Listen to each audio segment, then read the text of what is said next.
The bride smirked at me across the table and said, "You're lucky to be invited." I looked her right in the eye, set my fork down and said, "I agreed to pay for the cake, not the insults." She snapped, "Then don't come tomorrow." So I smiled and told her, "I won't, neither will the caterer. I just canceled everything I funded." Her father choked on his wine and I stood up and said, "Have a simple wedding." Then I walked out. That was the night before the wedding. It wasn't supposed to be dramatic. We were sitting at the rehearsal dinner. Round tables draped in white linen, candles flickering in glass cylinders, soft music playing under the buzz of chatter. Everyone was dressed up, sipping wine and politely clapping for speeches they'd barely listened to. It looked like a celebration, but it didn't feel like one. I was there for Alira, my niece, my girl, the person I raised after my sister died. She was 6 when I took her in. I was only 23, still figuring out how to live on my own, but I didn't think twice. I had to. My sister and her husband were killed in a car accident, and there was no one else. So I became her aunt and her mom all at once. For years, it was just us. I helped with homework, packed lunches, dealt with tears and teen drama. I taught her how to drive, helped her apply to colleges, and sat front row when she walked across the stage at her graduation. Every win she had felt like a win for me, too. I never had children of my own until later, but Alira was always mine in the way that mattered most. I gave her my life, my time, my everything. So when she got engaged, of course I wanted to help. I didn't have a lot, but I offered what I could. Paid for the custom cake she wanted, covered half the catering, booked the bridal suite at her favorite hotel. I even paid the deposit for the makeup artist and hairstylist she chose. She never asked me to, but she never said thank you either. Still, I let it go. She was getting married, planning a big day, probably stressed. I told myself this wasn't the time to keep score. I was just happy to see her starting a new chapter. That was the mindset I walked into the rehearsal dinner with. But something felt different that night. Alira had changed. She looked the part. White lace dress, diamond studs, hair curled just right. But her warmth was gone. When I hugged her hello, her arms barely returned the gesture. She wasn't nervous or excited. She was smug. Like she'd already decided who was worth her kindness. And I wasn't on that list. It wasn't just her either. Her fiancé, Troy, barely made eye contact with me. I'd only met him 3 times before the engagement. He was polite in that distant corporate way, always glancing at his phone, always circling back. I never felt like he actually saw me. And now, sitting beside Alira, he just looked bored, like he'd rather be anywhere else. Midway through the meal, someone made a toast. I can't even remember who. And the energy shifted. People started clinking glasses and raising forks, and then Alira stood up. Everyone turned to her. I smiled, expecting a sweet, if slightly awkward speech. Instead, she lifted her glass and said, "To the people who really made this happen, my fiancé, my dad, Troy's family, and everyone who showed up because they care, and to those lucky enough to be invited." She looked directly at me when she said it. I blinked. I didn't laugh. I didn't even look around to see who else noticed. I just set my fork down slowly and said, "I agreed to pay for the cake, not the insults." The table went still. No one spoke. A few people glanced at each other, unsure of whether to step in or stay out of it. Then Alira, without hesitation, shot back, "Then don't come tomorrow." My stomach turned, but my face stayed calm. I picked up my napkin, dabbed the corners of my mouth, and replied, "I won't. Neither will the caterer. I just canceled everything I funded." Her dad, Jerome, choked on his wine and started coughing. Troy looked stunned for the first time all night. I stood up, smoothed the front of my dress, and said, "Have a simple wedding." Then I walked out, head high, heart pounding. It wasn't petty, it wasn't planned, it was just enough. Because that moment wasn't about cake or money or even the wedding. It was about finally understanding what I meant to her and what I didn't. I've never believed that biology makes someone family. Love does. Effort does. Being there when it matters most. That's what defines family. I was 23 when my phone rang with the news. My sister Melina and her husband Jacob had been in a car crash. A truck driver lost control on the I-75. Both of them died at the scene. Their daughter, Alira, was 6 years old. She had no one else. I was living in a one-bedroom apartment, waitressing double shifts, still paying off student loans. But I didn't hesitate. I took Alira in before the funeral was even planned. I didn't see it as heroic. It was what needed to be done. That little girl walked into my home with a stuffed turtle in one arm and a blank stare that broke my heart. The first night, she cried so hard she threw up. I held her until she fell asleep. I remember thinking, I don't know how to be a mom, but I can learn. So I did. We learned together. Morning routines, school drop-offs, bedtime stories, doctor's appointments, scraped knees, and math homework. I traded nights out for reading The Magic Tree House under a blanket fort. I skipped vacations to afford piano lessons and dental work. We made it work. Eventually, I remarried. I had my son, Finn. He and Alira grew up like siblings, close, competitive, fiercely protective of each other. I kept photos of Melina on Alira's bedroom wall, told her stories about her parents, never tried to replace them. I was her aunt, but I became her safe place, her home. When she got older, we bumped heads like any mother and daughter would. She wanted independence. I wanted to protect her. We argued about curfews, friends, and outfits, but there was always love, or so I thought. She was smart, ambitious, and stubborn. She graduated high school with honors, went to college out of state, and came back even more polished. Straighter posture, sharper words. She interned with a real estate firm, then got hired full-time and started wearing designer handbags and neutral tones. She still called me Aunt Mara, but it started sounding more like formality than affection. The first time she introduced me to Troy, her fiancé, it was at a family brunch. He was tall, clean-cut, perfectly pleasant. He shook my hand like a job interview and complimented the eggs I didn't cook. He was polite but distant, like he'd already decided how much of me he planned to tolerate.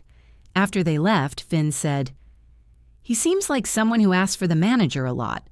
I laughed, but a piece of me knew he was right. I didn't say anything, though. Alira looked happy, or at least like she believed she should be. When they got engaged a year later, she called me to tell me, not ask, just tell. "I'll need help with the cake," she said, "and probably the catering too, depending on what Troy's parents offer. They're still deciding." No, can you help? No, are you okay with that? Just a list of things she expected from me, like it was understood. And in a way, it was.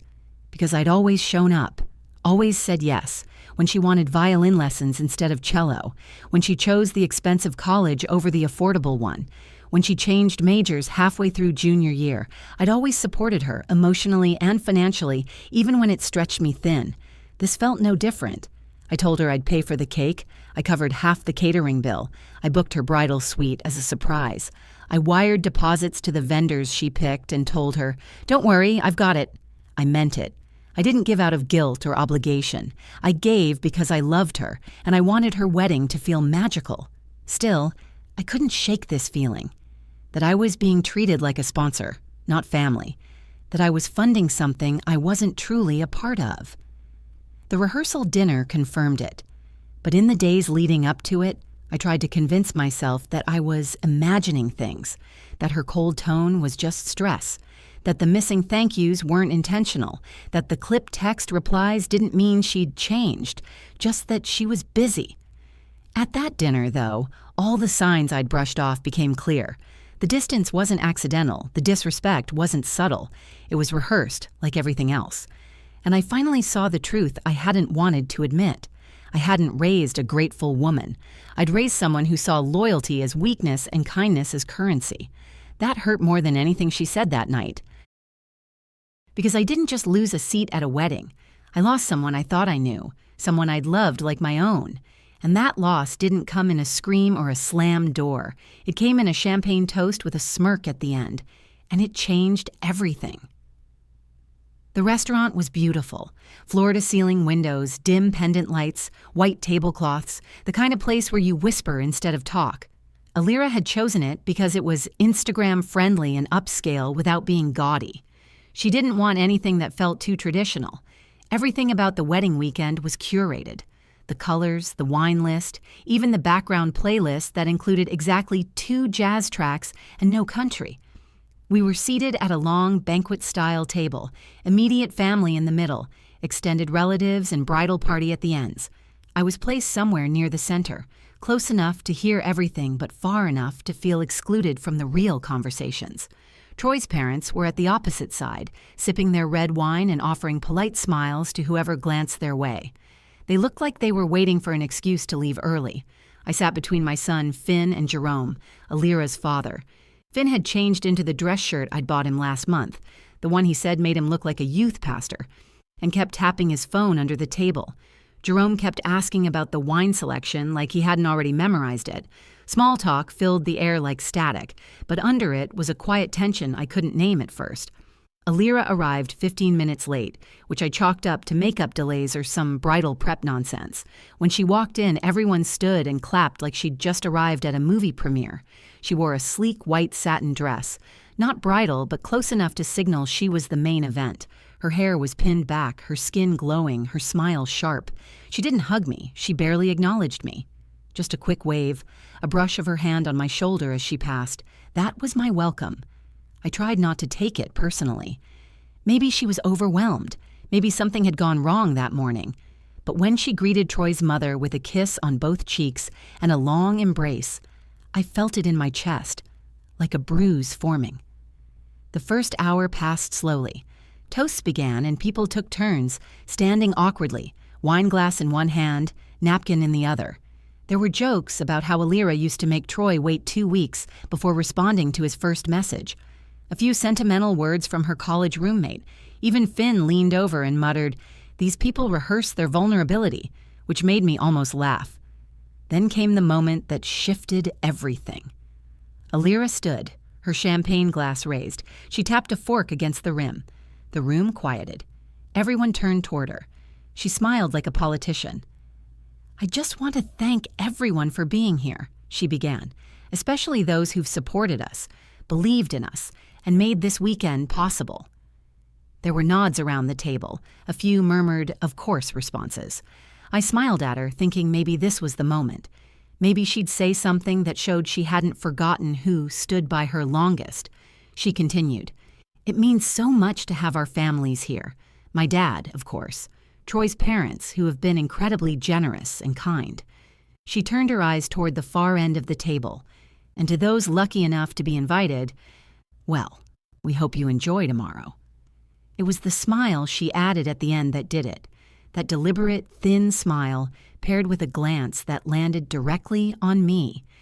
People chuckled, but not warmly. There was confusion in the air. A couple of the bridesmaids exchanged looks.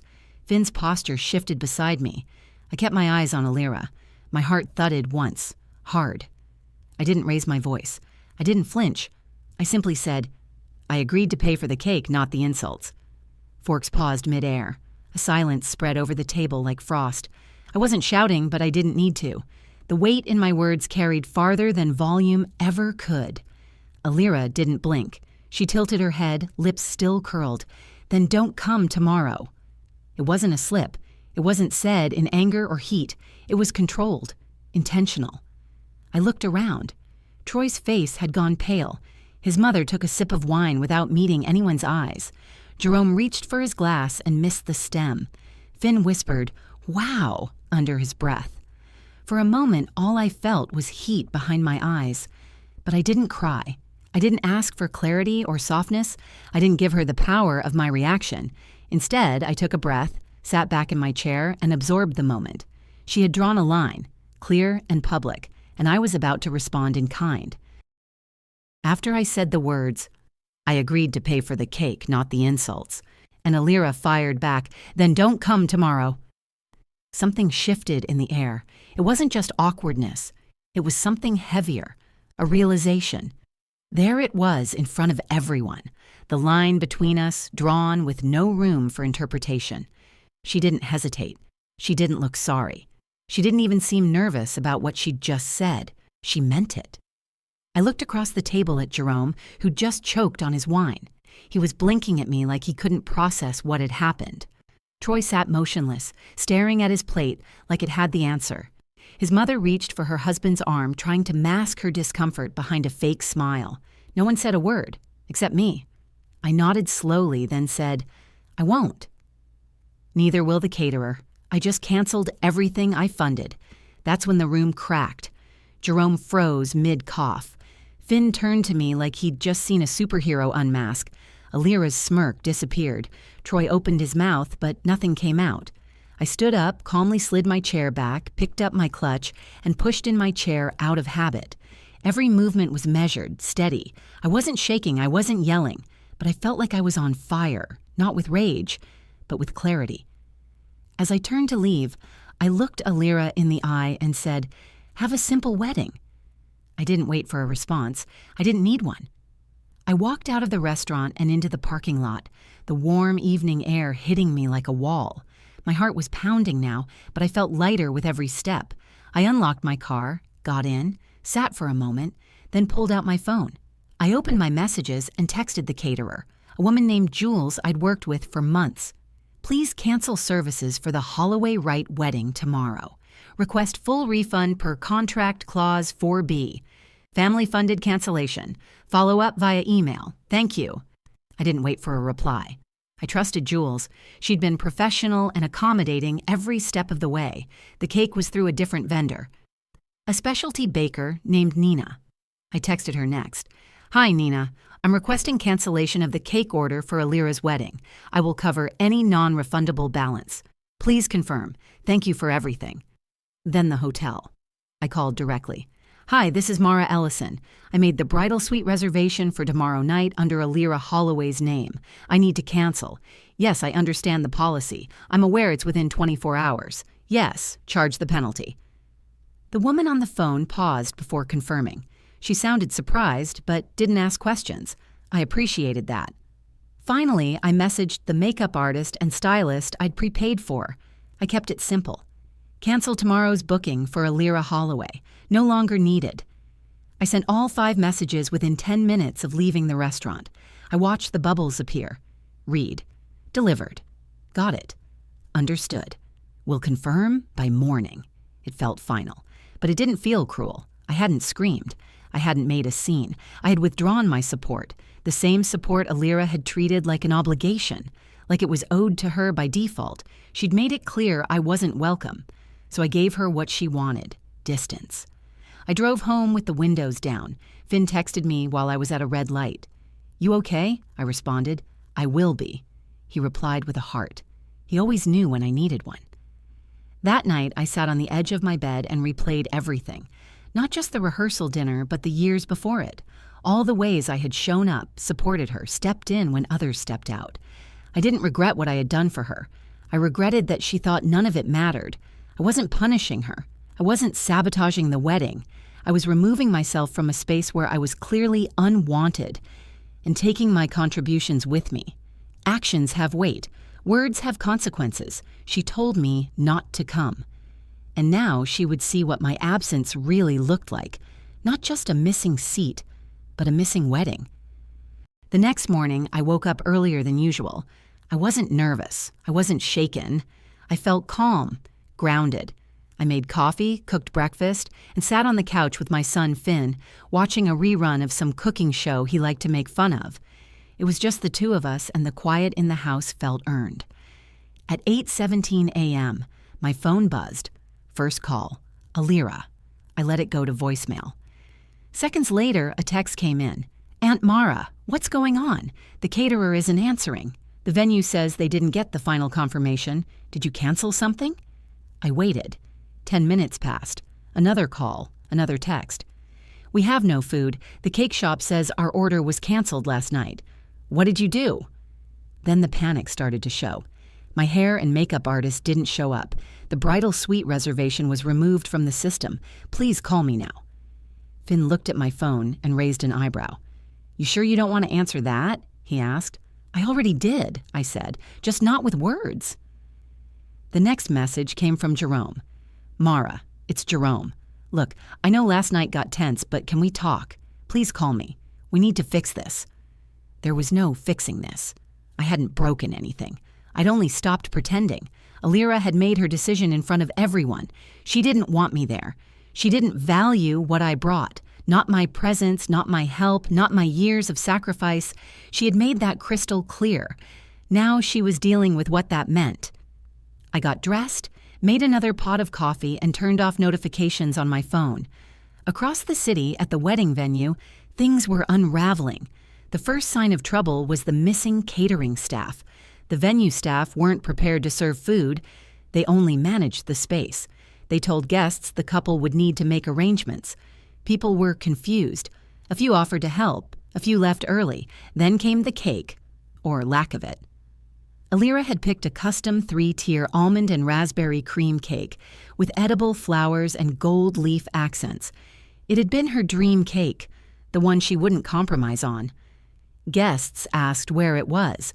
One of the bridesmaids tried to cover by saying it had been delayed, but Nina, the baker, had already posted on her Instagram story, no names, just a note that a last-minute cancellation had freed her schedule. Some people saw it. Whispers started. Troy's parents arrived mid-morning. His mother was livid before she even made it to the building. She demanded answers. She wanted to know how a wedding, this expensive, this well-planned, was falling apart. Alira didn't have answers. She had excuses, but none that satisfied anyone. By noon, the bridal party had no food, no cake, no functioning timeline, and no bride who could hold it together. Her dress was wrinkled. Her eyes were puffy. Her tone had shifted from frustrated to frantic. And then she disappeared into the bathroom and stayed there for nearly 30 minutes. Guests waited. Some started to leave. A few assumed there had been a family emergency. Others realized what was happening. The wedding was falling apart in real time. Troy, for his part, tried to keep the peace. He paced. He made calls. At one point, he was seen outside the venue, shouting into his phone. No one knows who he was calling. But his face said it all. This wasn't the day he'd expected. Eventually, Troy's father made an announcement to a small cluster of guests. "There's been an unexpected issue. We're going to postpone the ceremony until further notice." That was their way of saving face. But everyone knew what it meant. By 2 p.m., nearly everyone had left. The wedding didn't happen. I didn't gloat. I didn't post about it. I didn't call anyone to say, "I told you so." That wasn't the point. The point was never to punish her. It was to show her that love is not a blank check. When she cut me out of her life in front of a room full of people, she also cut off the quiet, invisible work I'd done to hold it all together. And when that was gone, so was the wedding. That night, I took Finn out for tacos. We sat on the patio under string lights, laughed at bad music, and clinked soda glasses. He looked at me halfway through the meal and said, "You know, I'm kind of proud of you." That meant more than any toast or invitation ever could. The day after the wedding that never was, my house was quiet. No phone calls, no texts, no explanations. I knew what was happening on the other side of town. The cleanup, the refunds, the uncomfortable conversations with extended family, the silence from guests who didn't know what to say. There were no pictures posted, no just married hashtags, just silence. And in that silence, I found peace. I didn't feel proud. I didn't feel victorious. I felt tired. The kind of tired that only comes after years of giving more than you ever should have, and finally letting yourself stop. For most of my adult life, I'd defined love by how much I could offer. My time, my energy, my money, my presence, especially when it came to Alira. I had stepped into her life when no one else would. I held her when she had night terrors. I stood up for her in meetings with school counselors. I stayed up late researching colleges she'd never thank me for helping her get into. I'd shown up, again and again, thinking it would eventually be enough for her to see me as family. But love doesn't work that way. Love given freely should never become something expected, entitled, or transactional. And what happened at that rehearsal dinner wasn't just disrespect. It was a declaration. I wasn't wanted. Only my contributions were. That realization didn't break my heart. It freed me. Over the following week, I heard nothing from Alira. Jerome texted once to say they were reassessing everything. I didn't ask what that meant. I didn't need to know. I went back to my life. I worked, I cooked dinner, I drove Finn to his summer job and listened to him talk about a girl he liked. I took a yoga class for the first time in 2 years and realized how tense my body had been from holding in years of unspoken disappointment. It was almost 3 months before Alira reached out. The message came late on a Sunday night. "I'm sorry for what I said. I didn't mean it like that." I stared at the screen for a long time. It wasn't the apology I needed, but it was something. I replied, "Thank you for saying that. I hope you're doing okay." She didn't respond for a week. Then finally she called. No audience, no dramatic monologue, just her voice, smaller than I remembered, asking if we could talk. We met for coffee. She didn't wear makeup. She didn't bring Troy. She looked at me and said, "I don't think I knew how much you did for me until everything fell apart." I didn't say anything right away. I wanted her to sit in that truth. Then I said, "You didn't just hurt my feelings. You erased my place in your life." She nodded. There were tears. She didn't beg for forgiveness, and I didn't rush to give it. But we had an honest conversation for the first time in years, and that was something I could work with. We're not what we used to be. I don't think we ever will be. But maybe that's okay. Because now I show up for people who show up for me. I give without being drained. I love without being taken for granted. And I teach my son that strength isn't about what you hold on to. It's about what you walk away from when respect is no longer being returned. The wedding didn't happen, but something else did. I reclaimed my boundaries. I stopped calling loyalty love, and I stopped thinking that sacrifice always leads to closeness. Sometimes it just leads to silence. But in that silence, I found myself again, and this time I'm not funding my own erasure. If this story hit something in you, maybe a moment where you had to walk away, stand your ground, or finally choose your peace over someone else's approval, then I hope it reminded you of your strength. Because no matter how much love you give, you still deserve respect. And when that line is crossed, you're allowed to step back, without guilt, without explanation, and without funding a single thing more. If you felt this, like the video, share it with someone who needs to hear it, and drop your thoughts in the comments. I read every one. Tell me, have you ever had to draw a line in your own family? And if you want more stories like this, real, raw, and unapologetically honest, subscribe to the channel and turn on notifications, because next time it might be your story I tell. Thanks for being here. Take care of yourself. And don't forget, love doesn't mean letting people walk all over you.